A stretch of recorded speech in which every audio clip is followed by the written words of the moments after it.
It feels strange to be exclusive in healthcare, even elitist. But what if our consensus decision making process is really a bad idea?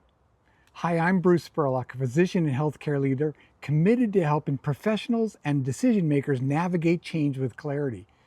And viral healthcare, we examine the trends spreading across healthcare and what makes them sustainable and what makes them effective. So, on today's reflection, we're going to talk a little about our discussion on Tuesday's podcast about this idea of collaboration in the process of making decisions. So, if you've ever made a decision that's had a bad outcome or a problem and it failed, and one of the reasons was because you didn't include somebody important, a frontline perspective or somebody who was critical, then you might be overcorrecting. You might be saying, I need to be more inclusive when I make my decisions. But the research would suggest that that may be exactly the opposite of what we really need to be doing in healthcare. So today we're going to spend some time thinking about, when do you include people in decision making? When do you make them large group consensus driven collaboration, and when do you make it solo only? That's really the topic of today. So I want to break down some of the problems with collaboration, why we do it. We do it because it feels more comfortable. It feels like we're including people that voices matter. It feels like we can stand up and saying, yes, we're good leaders in our organization.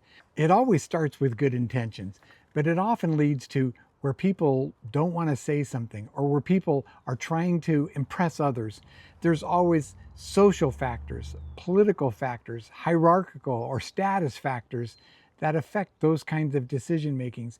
And it's really easy to get to know. In fact, the process slows down dramatically when you're having consensus. So there are some times when it's really important. It's really more about whether what you're talking about is less about a decision and more about how do we create a learning organization? How do we understand how we operate? How do we change how we operate rather than a new decision, a new trend, a new activity, a new platform, a new idea, a new innovation, new practice? Rather than those things, it's really about what are the values of the organization? How do we communicate more effectively? How do we give people respect? And part of that process can do well in a group setting. But many of the other decisions we've talked about, many of the other innovation trends and other activities going through healthcare, if we're trying to decide if it's right for our organization, getting many committees involved probably is the wrong idea. Why is that?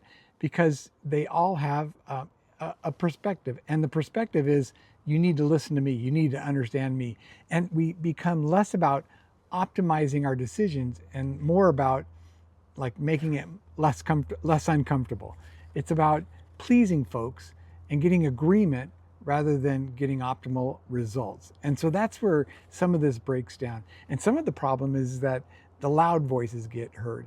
You know, the people that are super activists or super curmudgeons, they get more voice than the people that are quiet, the ones that may have direct and very valuable opinions, insights, perspectives, and yet we look at the other folks involved with the process. So when everyone needs buy-in, or when we want more alignment that makes a better decision, we're kind of faking ourselves out in a lot of ways. In fact, I don't like that term buy-in. I like engagement much better. I can sort of get my arms around engagement. Buy-in is this soft, ambiguous concept. You think you know it, but you really don't. How do you measure? How do you know whether you've got it?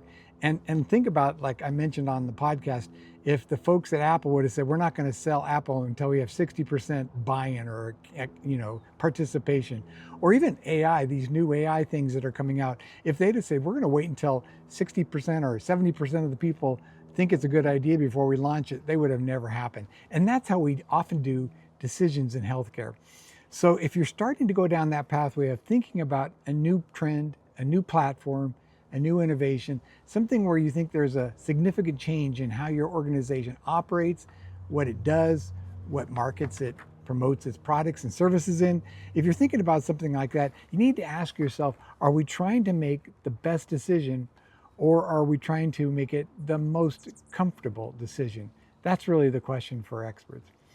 Now, next time we're going to get into seeing an example of when I did a healthcare trend that turned out to be pretty viral, and we're going to explore what worked and didn't work.